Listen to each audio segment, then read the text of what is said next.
As cores afetam em nossas emoções e nossos sentimentos nos mais variados níveis. E é exatamente por isso que hoje eu tô toda sem cor aqui, ó. Se vocês já acompanham o câmera, vocês já conhecem a Marina Torresan, que é uma querida, já fez parte da temporada passada. E hoje a gente veio falar um pouquinho sobre a análise de coloração pessoal, Ju. Mas que é bom de começar explicando pro pessoal o que é análise e por que eu tô toda cinzinha hoje aqui. Exatamente, então vamos lá. Se a gente entender que nós temos cores, a ideia principal na análise de coloração pessoal é conseguir entender quais são essas nossas cores.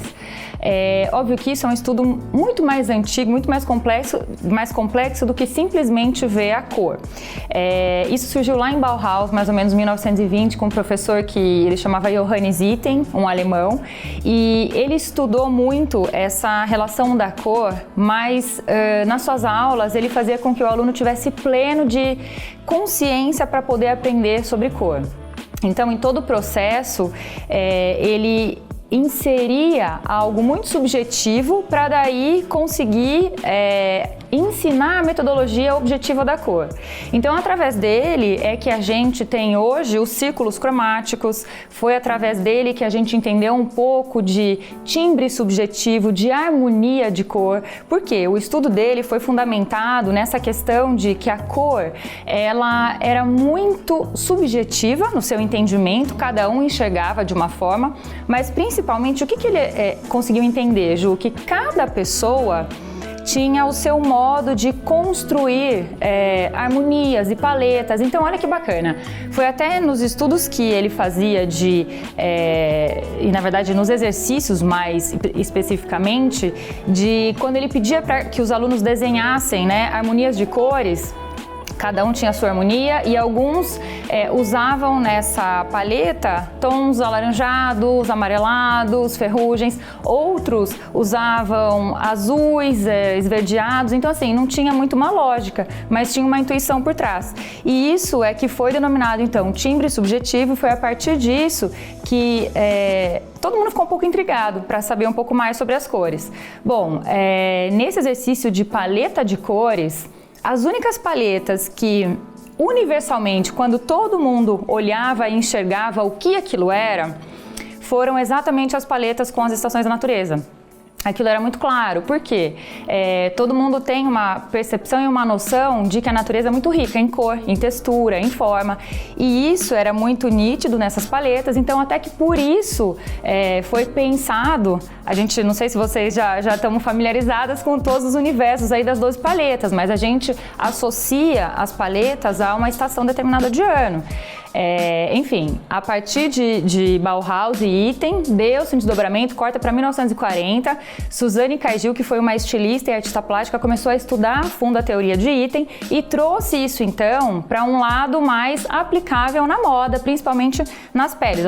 Ela fez um estudo com as peles das pessoas e conseguiu enquadrar essas pessoas então em características diferentes, principalmente de temperatura e intensidade, mas mais temperatura. Então as pessoas podiam ser quentes e frias, e como ela entendia que a natureza, e nós somos parte da natureza, ela usou então das estações do ano, primavera, verão, outono e inverno, e classificou cada uma dessas harmonias cromáticas em cada estação determinada, tá? Com características próprias. E a gente também tem essas características. Então, a ideia na análise cromática é entender quais são essas cores, e para que a gente consiga enxergar isso, a gente passa essas bandeiras de tecido e a gente vai conseguindo enxergar a reação da cor em nós. Cor, na verdade, nada mais é do que, óbvio, se a gente for pensar na questão química, é um pigmento, mas a gente só consegue enxergar a cor porque a cor, fisicamente falando agora, quer dizer, na física agora, cor é luz, né? A gente só enxerga através de fotorreceptores que fazem com que a gente entenda e tenha a percepção da cor. Se cor, ela é uma reflexão, então, né? Afinal, ela é da refração da luz, a gente enxerga a cor. Quando a gente joga uma cor aqui e ela é refletida no nosso rosto, pensa que se isso não tem harmonia com a gente, aquilo é jogado pra gente e a gente somatiza tudo que tem em nós pesando, carregando. Então, olheira, manchinha, lábio mais esbranquiçado, tudo isso vai ficar mais evidente, mais aparente. Quando essa reflexão ela é de acordo com a nossa coloração, isso cria uma identidade única. Então essa é a ideia, descobrir quais são as suas cores através dessa cor que a gente joga aqui e que isso se torne único então. Esse é o nosso olhar para análise cromática, é uma teoria baseada em fatos, que a gente consegue ver o resultado disso. Por isso que às vezes a gente coloca algumas cores, parece que a gente está morta-viva. E algumas cores a gente coloca e as outras pessoas falam, nossa, como você tá maravilhosa. Você fica linda de tal cor. Exato, e de fato aqui a gente analisa então a cor nessas 3 características dela: temperatura, intensidade e profundidade. A partir disso, uma característica sempre vai ser dominante.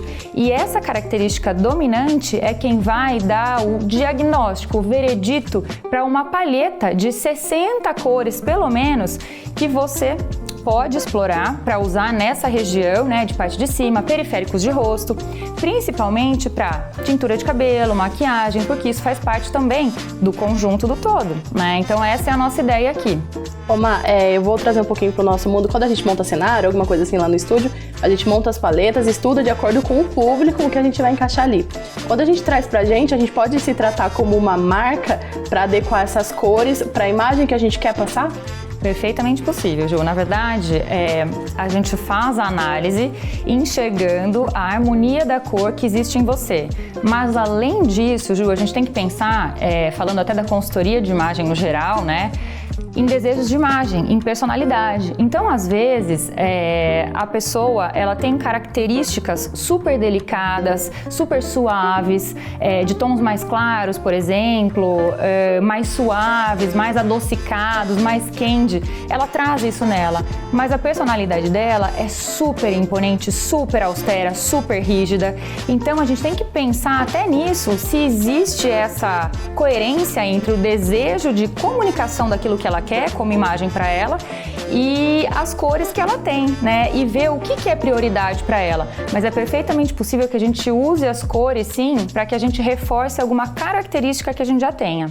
Bom, é bom deixar claro que uma análise cromática, ela não é feita simplesmente olhando, olhei, pronto, acabei, não. Aqui a gente vai entender um pouquinho dessas características principais, só para você ter um entendimento e conseguir enxergar a reflexão da cor em você. Ô Má, por exemplo, não poderia ser feito à distância? Não. A gente estava pesquisando e eu tinha um pouco de dualidade quanto a isso. Exato, porque o que acontece? O próprio monitor, o calibre dos monitores não são iguais e distorcem um pouco, né, a percepção da realidade.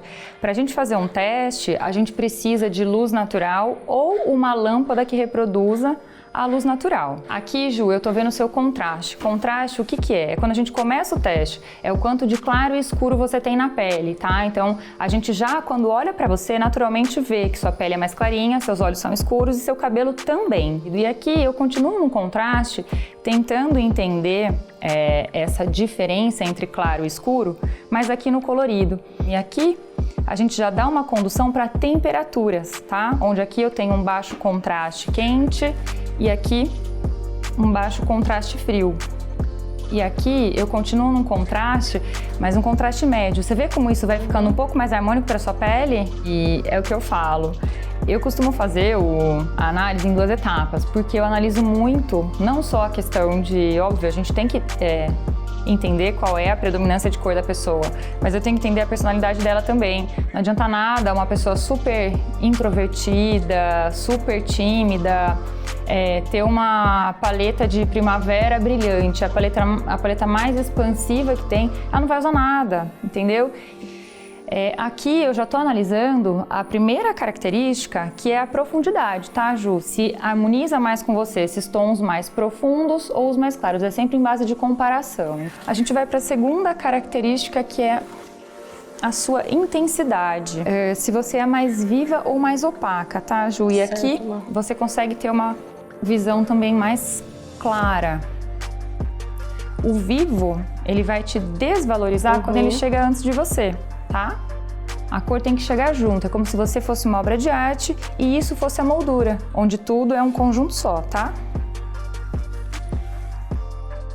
Bom, a gente parte então para a última etapa de característica das cores e aqui a gente está com temperatura. Primeiro frios e depois os quentes, tá? E aqui a gente vê a nossa pele com a cor errada, acinzentada ou amarelada, tá? Então vamos ver se você tem essa percepção. Sobre o preto e o branco, que muita gente tem dúvida, como sendo cores universais. Cores neutras, né?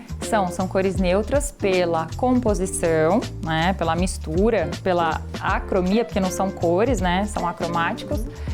São neutros porque, de fato, eles neutralizam quando estão junto com outras cores. Eles acalmam, têm esse poder de neutralizar. Mas não que isso signifique que eles são neutros para toda a pele, que eles são bons para toda a pele, né? Ô Mai, daí essa paleta, esse conjunto de cores, ele se mantém durante a vida? Sim, algumas características mudam. A paleta pode transitar, mas ela não vai mudar drasticamente. Então, Mai, daí na finalização do processo, a gente recebe essa paletinha que condiz daí com a sua paleta de cores. Isso, com a sua coloração. Como aqui a gente não finalizou o teste, Ju, a gente viu características que são interessantes para você, no final a gente tem duas possibilidades ali, que são suas características principais, né? Temperatura e profundidade ficaram ali. E quando a gente coloca na sua frente, a gente vê uma harmonia, né? Se você colocar na sua frente essa paleta, você pode ver, né, que há uma harmonia, sua pele levanta. Gente, olha, é impressionante. Eu não sei se na câmera dá pra ver, mas a hora que coloca na frente do rosto, ou acende ou derruba de vez, porque já tá meio derrubado sem maquiagem aqui, já derruba de vez. Mas a gente fala que é meio que muito um legal. milagre, né? Mas é interessante ver o quanto a cor tem poder e o quanto, de fato, ela interfere até na nossa percepção mesmo sobre nós, né?